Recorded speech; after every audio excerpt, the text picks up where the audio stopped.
Welcome to Roll20. We're very excited that you're here. To help you get started, we've created this quick overview of how to create a campaign. We go over most of the functionality in Roll20 briefly, but for more detailed instructions on any particular part, be sure to check out the Help and Documentation site, which you can access in a handy pop-up window at any time by clicking on the Help icon here. So let's get started. You're looking at the main Roll20 interface. You're currently logged in as the Game Master, or GM, and you're editing a campaign. In the middle is the core piece of the interface, the virtual tabletop. Right now it's pretty empty and boring, so let's add a token. You can use the art library to quickly find tokens, maps, tiles, and portraits to use in your campaign. Let's do a search for Goblin. You'll see that it's pulling results from the Roll20 Marketplace, which has free and premium content that you can use in your campaigns. If you scroll down further, you'll see that it's also searching popular RPG forums and sites on the web. If you find one you really like, you can even star it, and the next time you search for Goblin, it will show up at the top of your list. That's a great way to be consistent with your art style. This looks like a good one, so I'll drag and drop it to add to the tabletop. I can resize it and move it around as needed. That's it, our first token. You can add as many tokens as you want to your tabletop, and you can also highlight a token and use Ctrl-C and Ctrl-V to copy and paste it if you need to make several of the same kind. When I click on the token, notice the radial menu that opens up. I'm going to click on the Settings button here to open the token and change some advanced settings. Here's where you can let a specific player control the token, or I can also let all players control it. You can also use up to 3 bars and 2 auras to show specific information about the token. By default, only the GM will see that information, but you can also give players permission to view or edit it in the Player Permissions section here. Now when you open up the radial menu, you can quickly change the values of the bars by clicking and typing. You can type +5 to increase by 5, or -10 to decrease by 10, or just 18 to set the value. You can also use the markers tray down here to quickly add markers to the token that both you and the players can see, perfect for keeping track of things like status effects. We probably need something for the tokens to play on, so let's add a background map. Notice on the toolbar over here there is a button that lets you switch layers. There's the tokens layer, which is what we're on now, there's a GM info layer which only the GM sees, and there's a map layer which is always behind everything else. So let's switch to that layer. I could use the art library to find a map, but instead I'm going to drag and drop one off my computer right here into the tabletop. It uploads to Roll20 and I'm in business. You can adjust the map however you need, and then switch back to your tokens layer and adjust your tokens. Now we're getting somewhere.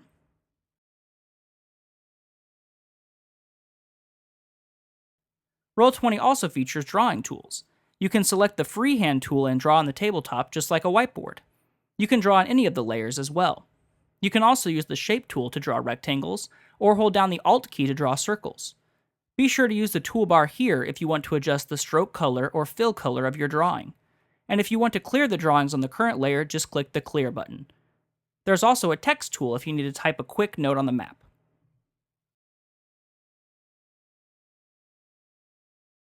If you need to get your players' attention, you can click and hold the mouse button on the map to generate a quick ping that everyone can see.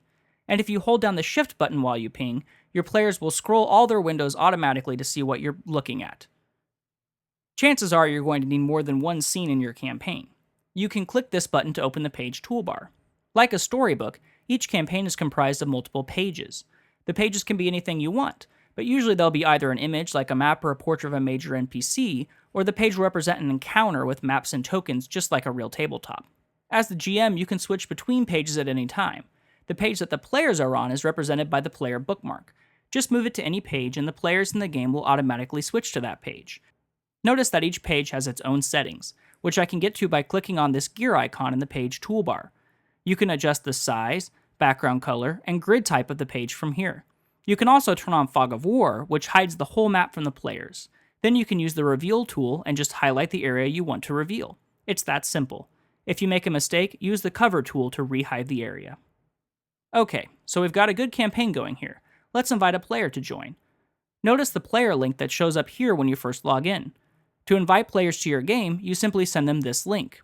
If you are wondering where the video chat feature is, it will automatically start up whenever a player joins your game. You'll need to click the Allow button to broadcast. You can also mouse over the window to access settings and change your camera or microphone.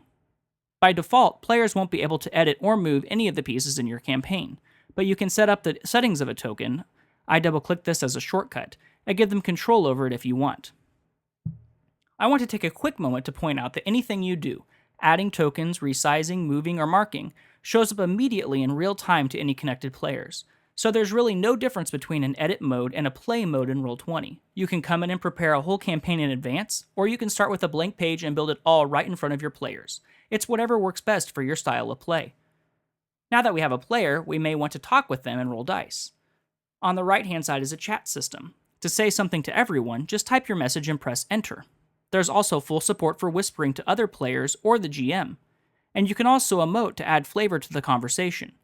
All of the chat is persistent between play sessions, so you can always review what's happened previously. And if you want to roll dice, just click the button here to open up the Dice Roller GUI. You can quickly make basic rolls, and even re-roll your previous rolls. Results from the rolls will show up for everyone in the text chat area. You can also roll directly in the text chat by typing /roll followed by a formula. For example, /roll 1d20 plus 5. We support a lot more than just basic rolls, so be sure to check out the reference on the help site if your game system of choice uses more advanced rolling mechanics. Roll20 also features 3D dice, which you can enable on the My Settings tab. When enabled, you'll see a real 3D physics simulation of dice rolling right in your browser anytime you perform a roll. Other players using 3D dice will also see your rolls in real time, so you can all share in the excitement of a dice rolling over to a crit. The journal allows you to create characters and handouts that you and the players can refer to. For characters, you can add in an avatar and add notes the players can see, as well as notes that only the GM sees. By default, only the GM sees the characters, but you can easily add them to the players' journals as well by typing their name. Finally, you can give a player control over his character, which lets them choose to speak as that character in the text chat. Handouts let you upload a large image or type a description, then put them into some or all of your players' journals. Perfect for handing out secret notes or storing oft-used bits of plot-related info. Roll20's Jukebox lets you easily add sound to your game. To start, just click the Add button. You can type any keyword, like dungeon, into the box, and Roll20 will search the SoundCloud library for music to include. We've also set up some filtering in the background that tries to find music that's appropriate for use as background music. You can preview the track,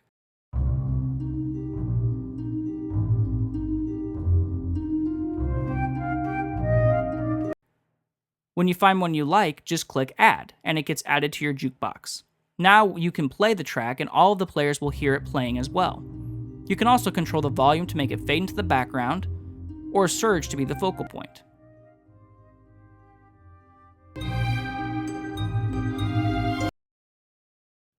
There's also a turn tracker.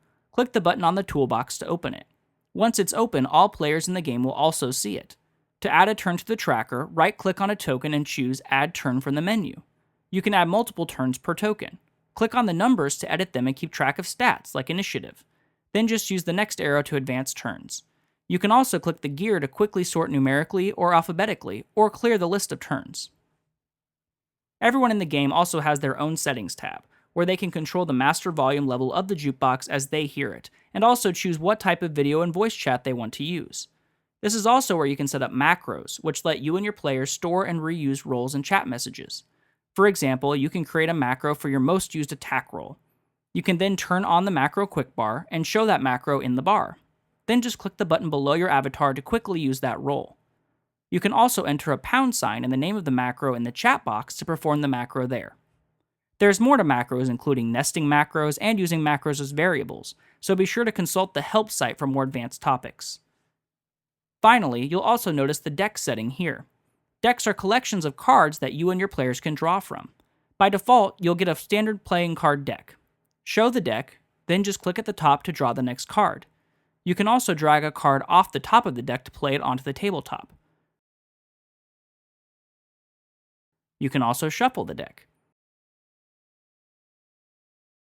You can create as many decks as you want, and you can change the settings and add or change the individual cards inside the deck as well.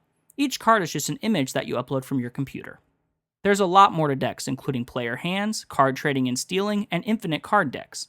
Check the help documentation for more info. That's the basics of Roll20. As long as this video is, there's still a lot more to talk about, so be sure to check out the help and documentation site for more detailed information on each individual feature, and let us know if you have any trouble on the forums. Good luck!